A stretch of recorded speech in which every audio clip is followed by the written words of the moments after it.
All right, so look, everywhere you look, life is getting harder and more complicated at the same time. You got people working 2 jobs but still can't cover the rent. Groceries cost more than car payments. The phone's ringing all day while our peace feels like it is extinct. The hospitals are full, but healing feels out of reach. Families are cracking under the weight of bills and burnout. Politics is a noisy circus. The government just starts and stops and starts and stops. All the while, our paychecks are shrinking, and the same machine that promised freedom is draining the very people who empower it. And none of this is by accident. This is not random. Because this pressure is part of a larger order, the macro reflection of the same consciousness that lives in us, using intensity to get our attention, forcing us to stop searching for power out there and look for the power in here. And that's why the truth is simple, even if the times are not. The only direction left, the only door that is still open, is the door within. You can feel the room closing in on the old way, the overtime shifts, the late fees, the news anchor smiling at everyone at home while everyone at home is doing the math and realizing that the shit they talking about is not adding up. Cities build glass towers above sidewalks full of tents. Friends just go silent because they don't know what to say anymore. Your timeline is loud, but the meaning is scarce. This isn't just a rough patch. It's what a civilization looks like when it runs on separation for too long. Systems built on extraction eventually burn the heart that sustains them. The outside collapses because the inside is empty. But collapse isn't just an ending. Collapse is a summons. When every route outward leads to pain, then the story is telling you to change direction. This is the call to adventure of the hero's journey in the story of the macrocosm. The ordinary world is the grind that you've been surviving. The call is that quiet voice in your head that says, this can't be all there is. This can't be life. What the fuck is this? Most people refuse the call. They try one more election, one more app, one more hustle. But the refusal delivers a deeper crisis. The plot won't let you sleep through it. This is the collective dark night. Right here, when the ground shakes and the masks start to slip, a traveler starts to move through space. This three-eyed atlas. We've known about it for a while, but as it draws closer to the sun, people are expecting answers. Clearer data, clearer photos. And then right then, at the same time, the voices that normally would tell us what's going on have nothing to say. Now, maybe it's funding, maybe it's bureaucracy, maybe it's just timing. I'm not here to prove a theory, I'm just here to show the timing, the convergence of all these things. Because think about it, at the very moment that people on the ground are awakening, are connecting all the dots, are getting closer to the light, the source, the truth. At the same time, this object in the sky, when, if you look at it from an esoteric perspective, represents a collective awakening within the collective consciousness. That object is moving closer to the sun. As above, so below. This shit is connected. Some say the Atlas is just rock and ice. Others say it's a spaceship or a messenger. Could be. I don't know for sure. I'm way the fuck down here.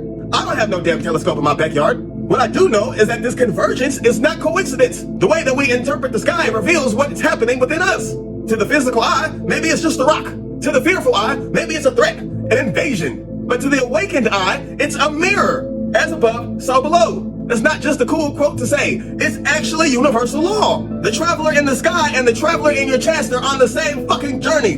That's what I'm trying to say. Through darkness towards the center of light. This is the threshold moment. The hero stops begging the world to fix itself and starts asking a sharper question. Who am I if the mask is not the one in charge here? And the answer is not a slogan. It's a shift in identification. The only way out is in. And here's where the real science of self begins. Reality isn't a solid wall, it's a living field. Thought is the code. Attention is the currency. Energy follows focus. Whatever you feed with your awareness grows stronger. Fear stabilizes the picture that you fear. Outrage makes the wheels keep turning. The matrix feeds on attention. But when you turn that attention inward, when you rest at the awareness behind the thought, then you pull the plug on the illusion's generator. The projection flickers because the projector has reclaimed its light.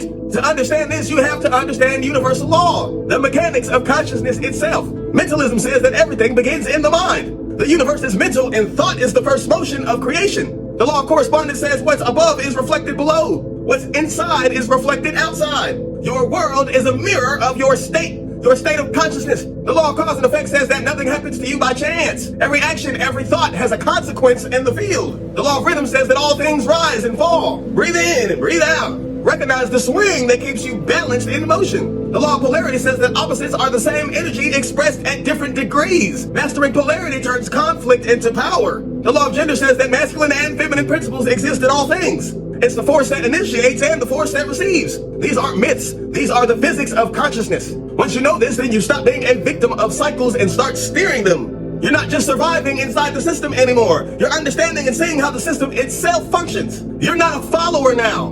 You're a navigator of the inner universe, sailing through the primordial waters of your mind that existed before space and time, before language, before the illusion of separation. Every thought you send, every emotion you ride is a ripple of that same ocean. Some call it the abyss, some call it the cosmic womb, some call it the field, but it's the same thing. The same living sea of awareness from which all things come from and all things return. When you remember that, then you stop trying to escape the storm and remember that you are the water itself. You keep this up and the field around you changes. Your nervous system steadies even when the headlines don't. The choices simplify. Your attention becomes expensive and you stop spending it on everything that begs for it. You become hard to manipulate because you're anchored in a place where noise cannot reach. This isn't escape, this is mastery. This is how one awakened individual can start to bend a world. Now look at what everyone's been trying to name. Christ consciousness. This is not about perfection or pretense. It's awareness without fear. It's the state of remembering that I and the Father are one. For the individual, it looks like clarity under pressure, compassion without weakness, courage without performance. It's like the quiet power of someone who knows that their value is not depending on the perception or the validation of the collapsing system around them. For the collective, it looks like humanity cooperating instead of competing. Technology serving consciousness instead of consuming it. Education that builds wisdom instead of debt. Economies that circulate value instead of hoard it. That's what the resurrection really means. The one awakening through the many. This is the return. Not a man descending from the clouds, but millions rising in awareness. Each person becomes a clear channel for that same light. Each heart becomes like a small sun, radiating coherence throughout its entire world. And when enough individuals hold on to that energy, the field of the planet changes. The matrix loses its current because fear no longer feeds it. The pressure keeps rising because the one is still learning through the many. The macrocosm teaches the microcosm. And the purpose of all this pressure and intensity is to get us to push past this mask and push back into the infinite self that has never been touched by collapse. So don't look for salvation in the ruins. Don't wait for the noise to stop before you find peace. Sit in the center of the storm until you remember that the calm was you all along. Because when the individual awakens, the collective follows. When enough of us remember, then the dream transforms. The message has never changed. It's just been buried under the noise. The kingdom of heaven is within you. The light of the world is within you. The way, the truth, and the light is you. God damn, you. Now the world outside is finally shaking enough that you can finally see it. The collapse is real. The awakening is real. The veil is lifting. The traveler approaches the sun. The people approach their source. The one remembers itself through the many. And through every headline, every bill, every sleepless night, the universe is whispering the same command. The only way out of this collapse, the only way out of this illusion, the only way out of this endless repetition is in. One love, y'all. Peace.